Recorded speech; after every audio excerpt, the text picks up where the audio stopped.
कहानी दो भाई के हैं, लेकिन जो छोटा भाई होता है वह किसान होता है और अपने खेतों से फसल उगाने की काम करता है, और जो बड़ा भाई होता है अपना दुकान संभालता था बेकरी का। वह अपनी दुकान में इतना मगन था कि उसका छोटा भाई का हालत कभी नहीं दिखता था। भाभी, मुझे ना भैया से मिलना था, लेकिन अगर भैया नहीं है तो मैं आपसे ही कह देता हूँ, मुझे पैसों की बहुत जरूरत है। लेकिन विजय, वो तुम्हें कहाँ से देगा पैसा? तुम्हारे भैया तो खुद कर्ज में फंसे हुए हैं, तुम कहीं और मदद मांगो विजय। विजय की पत्नी अपने घरों को बहुत साफ रखती, वह थोड़ा सा भी कूड़ा कचरा नहीं देख पाती। विजय बहुत गरीब होता है, इसलिए उसका घर कच्चा होता। कुछ ही देर में विजय अपने घर वापस आता है तो वह देखता है कि उसकी पत्नी खाट पे बैठी हुई है। उसकी पत्नी विजय से कहती है, क्या हुआ जी, आप इतने उदास क्यों हो?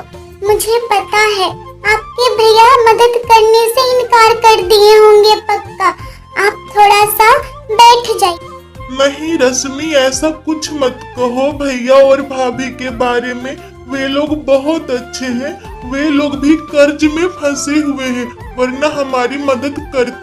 अजीब, पैसे मांगने आया था विजय, मैंने भी कह दिया कि हम लोग बहुत कर्ज में फंसे हुए हैं, पैसों से मदद नहीं कर पाएंगे। आप क्या सोचते हो? वाह सोनाली, तुम्हारे पास तो बहुत ज्यादा दिमाग आ गया, एकदम सटीक जवाब दी हो। अगर कोई ऐसे पैसे मांगे तो ऐसा ही बोलना। काजल, हम लोगों को तुम बहुत याद आओगी। तुम्हारा तो पढ़ाई खत्म हो गया ना, इसलिए तुम अपना घर जा रही हो। तुम तीनों मेरी सबसे अच्छा और खास मित्र हो, मैं तुम लोगों को बहुत याद करूंगी। फिलहाल तो मेरी माँ मुझे बहुत याद कर रही हो। अरे ओ विजय, मेरे घर की अच्छे से सजावट करना, क्योंकि मेरी बेटी वर्षों बाद अपने घर आ रही है पढ़ाई खत्म करके। उसके बदले मैं तुम्हें बहुत सारे। सोनाली अपने घर के सजावट के लिए विजय को बुलवाती है। विजय सोनाली के घर की बहुत अच्छे से सजावट करता है, उसके बदले सोनाली कुछ रुपए देती है। सोनाली के घर सजावट करने के बाद विजय अपने खेतों की ओर चला जाता है। वह देखता है कि उसका फसल बहुत अच्छा उगता है, यह देख के बहुत खुश हो जाता है। विजय खुश होते हुए अपने घर की ओर आता है तो वह देखता है अपने पत्नी को हाथ जोड़ के पौधा के आगे। रश्मि, ये तुम क्या कर रही हो? मुरझाए पौधे पे पानी डाल के ऊपर से हाथ जोड़ के खड़ी हो।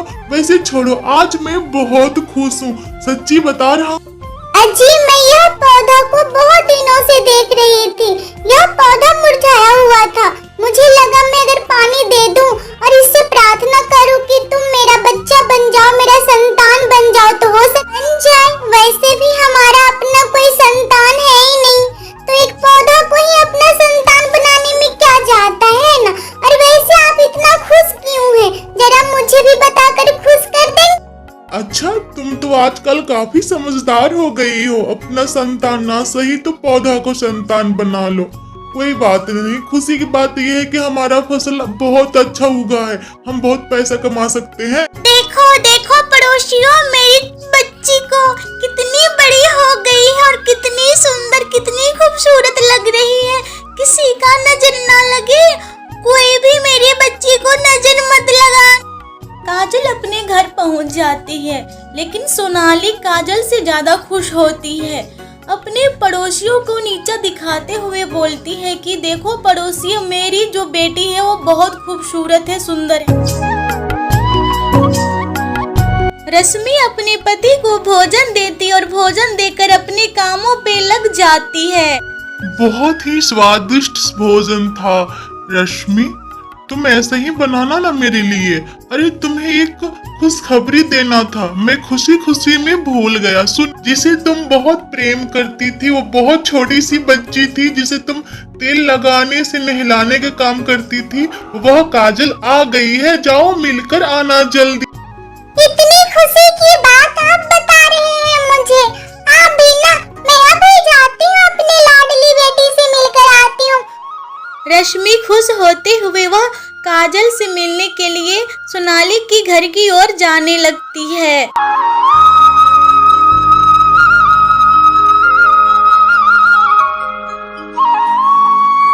नमस्ते सोनाली दीदी, क्या मैं अंदर आ सकती हूँ?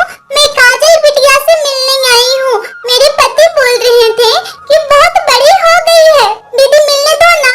रश्मि जैसे ही अंदर कदम रखी, सोनाली गुस्से से धक्का मार देती है। रश्मि गिर जाती है और उसके माथे से बहुत सारा खून निकलने लगता है। हे भगवान, ये क्या हो गया मेरे से? मुझे कुछ करना होगा वरना इतना सारा खून, ये तो मर जाएगी। मैं तो सिर्फ धक्का दी थी, मुझे नहीं। देखिए, डरने वाली कोई बात नहीं है सोनाली बहन। खरोच हल्का आया था लेकिन चोट गहरा था, इसलिए बहुत सारा खून बह गया है। इसके वजह से कमजोरी हो सकती है, बाकी चिंता करने वाली कोई बात नहीं है। अपने खेतों का काम खत्म करके विजय जब घर के राशन लेके वह वापस आता है अपने घर, तो वह देखता है कि पौधा में पानी डाला हुआ नहीं होता है, पौधा मुरझाया हुआ होता है।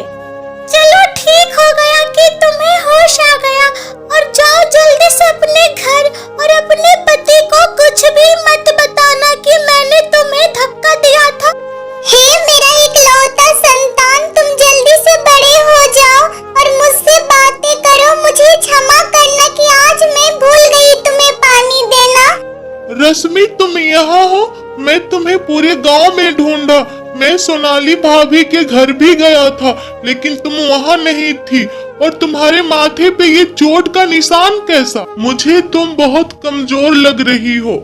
ऐसा लग रहा है कि तुम्हारे माथे से बहुत सारा खून बह गया है। चलो मैं तुम्हें घर ले चलता हूँ, पौधा में पानी हो।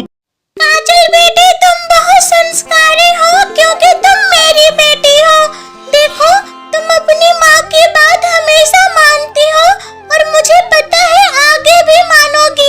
तुम इतने बड़े ऑफिस में काम करती हो, मुझे हर महीने रुपए कमा के देती हो। मेरी बात मानो, रश्मि काकी से कभी भी मत मिलना, वो डायन है, डायन। मैं मर भी जाऊंगी तो कोई बात नहीं, लेकिन मेरी संतान को मत मारो। जाओ जल्दी से पानी देकर आओ। मेरा इकलौता संतान है, वो मर जाएगा, वो पौधा। सोनाली देखो, विजय का लगाया हुआ फसल कितना खिला खिला है। अगर हम सारा फसल बेच देंगे तो हमारे पास ढेर सारे रुपए हो जाएंगे। वैसे भी हमारा दुकान कहाँ चलता है। मैं ठीक कह रहा हूँ? मैं आपकी बातों से पूरी तरह से सहमत हूँ जी। विजय को जब दाना नहीं मिलेगा खाने के लिए ना, तो मुझे बहुत सुकून मिलेगा। हम लोगों को यह काम जल्दी करना चाहिए। गांव के ही मोहन व्यापारी के पास विजय का सारा फसल को बेच दिया जाता है। सोनाली और सोनाली के पति बहुत खुश होते हैं क्योंकि वे लोग विजय का फसल बेचते हैं। और बीमार रहने का कोई जरूरत नहीं है तुम्हें। मैं अच्छे से अच्छे डॉक्टर से तुम्हारा इलाज करवाऊंगा। मैं अभी जा रहा हूँ खेत, सारा फसल बेच दूंगा रश्मि और तुम्हारा इलाज करवाऊंगा। अरे भाई मोहन, मेरी पत्नी बहुत बीमार है, उसके इलाज के लिए मुझे शहर ले जाना होगा, इसलिए मैं अपना फसल तुम्हारे पास बेचना चाहता हूँ। मोहन भाई, मैं तो मेरा मेरा मेरा फसल क्या हो गया? अब मैं अपनी पत्नी का इलाज कैसे कराऊंगा? हे भगवान, क्या हो गया? अरे भाई विजय, तुम्हारा सारा फसल तेरा बड़े भाई ने मेरे पास पहले ही बेच दिया है। मैं सच सच बता रहा हूँ, पूछ लेना किसी से। मोहन व्यापारी की ऐसी बातें सुनकर विजय बहुत उदास हो जाता है और अपना मायूस चेहरा लेके अपनी घर की ओर जाने लगा। भाई आप ठीक नहीं किए हैं। आपको पता है ना, मेरी पत्नी बहुत बीमार है, उसका इलाज कराने के लिए मुझे शहर ले जाना होगा। अब मेरा सारा फसल बेचकर एक भी रुपए नहीं दी। ओ विजय, ये मगरमच्छ का आंसू न मेरे पास मत बहाओ। तुम्हारी पत्नी तुम जानो, और जो तुम सालों साल खेती कर रहे हो, मैंने आज तक कुछ बोला हूँ क्या? नहीं ना। हाँ, मुझे बहुत सारे पैसे मिले, वो जो देख रहे हो ना, सारा पैसा फसल कहीं है। अब यहाँ से तुम निकलो जल्दी से, ये मेरा बनाया हुआ घर है, समझा? मैंने फसल रखा। विजय अपना मायूस चेहरा लेकर अपने घर की ओर वापस आता। घर में खाने को दाना नहीं है, रश्मि को मैं क्या जवाब दूंगा? अरे पौधा में पानी भी देना था। सारा फसल बेच दिए जी, कितने रुपए हुए? हम लोग ना सारा रुपए को रखेंगे। मैं धीरे धीरे ठीक हो ही जाऊंगी। मुझे ना बहुत जोरों का भूख लगा है, कुछ खाना। विजय मायूस होकर अपनी पत्नी की बात सुनता रहा, क्योंकि उसे पता था कि उसके हाथ में एक भी रुपए नहीं है और खाना ढूंढने के लिए वो बाहर चला जाता है।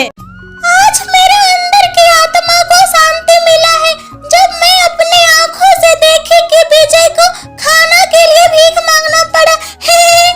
मुझे बहुत शांति।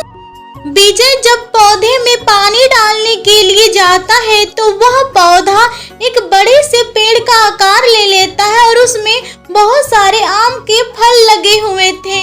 मैं बहुत खुश हूँ पिताजी कि आप लोग मुझे हर दिन पानी दिए।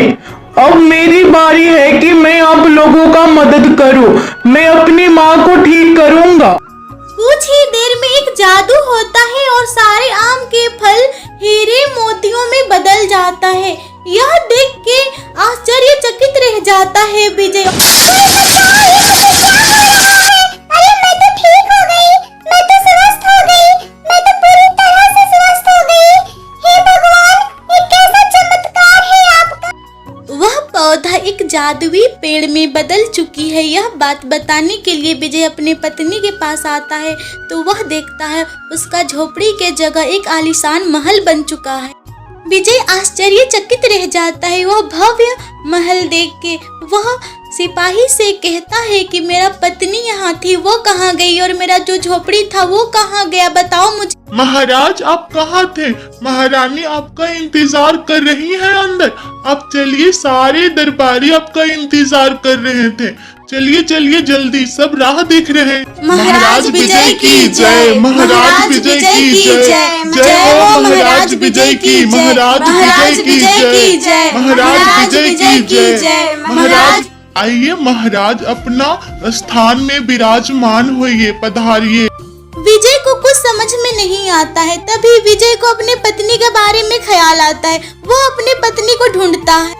विजय उदास होकर अपनी पत्नी को ढूंढते ढूंढते एक कक्ष में पहुंचता है तो वह देखता है अपनी पत्नी को। अजी मैं इधर हूँ, ये क्या हो रहा है? मुझे कुछ समझ में नहीं आ रहा है। रश्मि तुम स्वस्थ हो? मुझे तुम्हारी चिंता बहुत हो रहा था, इसलिए मैं तुम्हें यहाँ वहाँ ढूंढ रहा था। ये सब उस पौधा के कारण हुआ है रश्मि, जिसे तुम अपना संतान मानती थी। जब मैं उस पौधा में पानी देने गया तो वह पौधा एक बड़ा पेड़ के आकार ले लिया और फल के जगह बहुत सारे मोतियां, हीरा उगने लगा और फिर ये जादू हुआ। विजय अपनी पत्नी को सारा सच्चाई बताता है। रश्मि यह सच्चाई सुनकर बोलती है अपने पति विजय से कि मुझे अपना इकलौता संतान से मिलना है। वह कैसा दिखता है मुझे देखना। माँ पिताजी मेरा प्रणाम स्वीकार करें। मैं फिर से सारा फल को हीरे मोती और सोना में बदल दिया हूँ। मेरा सारा फल ले जा सकते हैं आप। धन्यवाद आप लोगों का। अगर आप लोग मुझे पानी देकर जिंदा नहीं किए होते तो आज मैं जीवित नहीं होता। जादुई पेड़ के साथ रश्मि और विजय को सोनाली देख लेती है और सारा कहानी भी सुन लेती। सोनाली, वह जादुई पेड़ को हम लोगों को भी पानी देना चाहिए ताकि अपने फल को हमें भी हीरे मोती और सोना बना कर दे। मैं आज ही जाता हूँ पानी देने। है तुच्छ मानव, तुम मुझे पानी मत दो। मैं तुम्हें ऐसा सजा दूंगा ना, कभी ठीक नहीं होगा। तुमने मेरा पिता का दिल दुखाया है और मेरी माँ का। सोनाली, ये क्या हो रहा है? मुझे बहुत खुजली लग रहा है। वह पेड़ मुझे शराप दिया है, मैं नहीं जी पाऊंगा सोनाली। वह जादुई पेड़ मुझे बोला है कि मैं कभी ठीक नहीं हो पाऊंगा। चलो हम लोग विजय और रश्मि से माफी मांग लेते हैं। मुझे माफ कर दो मेरा छोटा भाई विजय, मैं तुम पे बहुत अत्याचार किया हूँ और मेरी पत्नी को भी माफ कर दो। वैसे मुझे सजा मिल चुका है, तुम्हारा जादुई पेड़ मुझे दे दिया है भाई। विजय और विजय की पत्नी सोनाली और सोनाली के पति को माफ कर देते हैं और सारे लोग साथ साथ में रहने लगते हैं। तो दोस्तों कहानी यही समाप्त होता है। अगर कहानी पसंद आया हो तो चैनल को सब्सक्राइब करके वीडियो को लाइक कर